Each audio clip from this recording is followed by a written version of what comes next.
enough of you that are serious about doing it.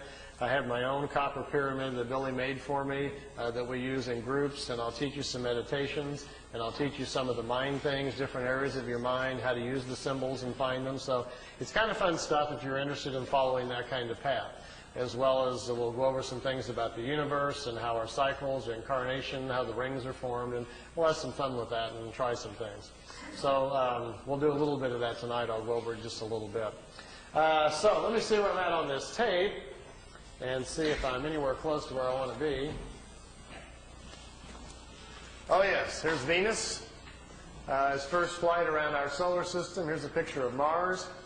By the way, this is not a professional tape. As you can see, these pictures are in a picture album, and I've just got my camcorder out, and Wendell and I are flipping through the pictures. So this is not a produced tape for you to look at. So it'll probably never be on the market, but at least you get a chance to see some of these pictures. This is Mars just from a different direction with the sun very bright on it. Now, here is Mars, but here's one of these satellites. It's in orbit around Mars, made on Earth, unannounced, and is in orbit. This is the spring of 1976, and this device is in orbit around Mars. I don't know exactly who made it or who put it up there. Here's another one. This is Mars again, and here's the light panels, solar panels, and the satellite equipment in orbit around Mars again. This is a different one. This is a dust storm on Mars. Billy wanted to get close and try to take pictures of artifacts. You've all heard about some of the Sidonoplasma on Mars, about the face on Mars that Richard Hoagland and other people have been looking into. Billy published a paper back in the 70s talking about that. There was a race of people lived on Mars. They had a terrible catastrophe about 186,000 years back. At the time, there was about 40 million people killed on Mars, and they're all gone now, of course.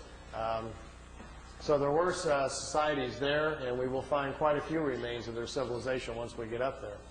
Here he's on board one of their large motherships. This is the side or the edge of a saucer that was parked inside as he was walking by it. Here's Jupiter. Here's the mothership in orbit. They're flying into it to go aboard. It was 17 miles high and about 10 miles in diameter. He spent 3 days on it. They went to different places in our galaxy to show him around. This was the craft that was right in front of him as they were flying into it. He took a picture of that one. Here, again, is back at Mars. These aren't in any particular order. Here's another object in orbit around Mars, and look, here's an American flag on it. So there's a couple of things that they've put up there that the military's put up that we don't know about. This is a picture of Billy in a suit. He's on a prehistoric planet to see the dinosaurs. He's got a breathing apparatus on. This is a Pleiadian man, and they've stepped outside of the ship so he can see the animal life on this prehistoric world. Got his picture taken, too. That's pretty good. This jumps back here to, remember the Apollo-Soyuz hookup, us and the Russians back in '76? Billy asked him if he could go up and watch it. They said, okay. They took him up. There's several pictures here of the Apollo-Soyuz hooking up with Earth in the background. Some of the wildest pictures he's got. I mean, just look at the vantage point. The planet's in the background. How else would you get this picture unless you were up there at that particular vantage point? Not a lot of people have that in their photo albums, you know. You can imagine that people at NASA would crack up, you know. They'd probably find it a little hard to believe at first, but they don't have pictures like this. Here it is when it's just hooked up. There's Earth in the background, and here's the two capsules coming together. This is the top of the mothership. There's windows, but there was nobody in the windows as they came into it. We really missed out here. Billy shot, he said, 3 or 4 rolls of film inside the mothership, talking to people and going up and down the halls and so forth. He lost all of the pictures. They were all stolen from him. We've only got 2 or 3 of them left, and they're really practically nothing. This is a prehistoric Earth. They're back in time. That's Earth in the background. That's a moon in front of Earth, and he's looking over the surface of another moon. At that point, they told him there were 2 moons in orbit around planet Earth. We think we're about 60 million years back. Here's another picture over the surface. Neither one of those moons is currently the moon that's in orbit now. The moon that's in our orbit now, they say, has only been there around 5 million years. Look at this one. This is another piece of equipment in orbit around Mars, and it's huge. It's like a space station, and it's in orbit around the planet. It's also from Earth. We haven't heard anything about that, have we? Here's the dinosaur pictures. Billy's back inside the ship, and there's a viewing screen in the craft, and he says he's taking these pictures. Here's our first dino.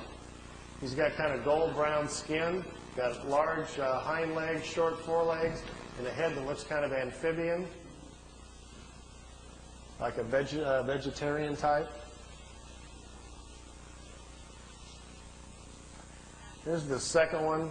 There's a bird here apparently dropping some food or something. Is that Charles? Charles dropped his food.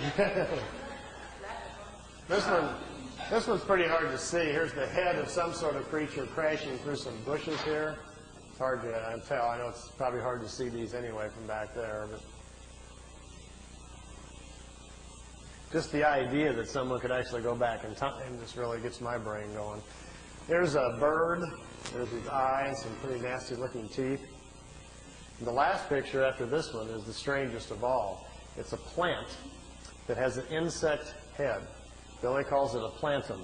They were trying to explain to him how the evolution of different life forms goes. How, for instance, here's a plant life when the plants are the food kingdom of the world. When the plants evolve to a certain level of evolution, then these lower order forms, here's a small head, and this head is part of that plant. There's these two little eyes. It's an insect, the beginning of insect life on the planet when the food kingdom has evolved high enough. There are 7 different stages, they say, of spiritual energies or creational energies on a planet that create the many different kinds of life forms. There's a transition from one kind to the next. Ours is the 7th or the last one.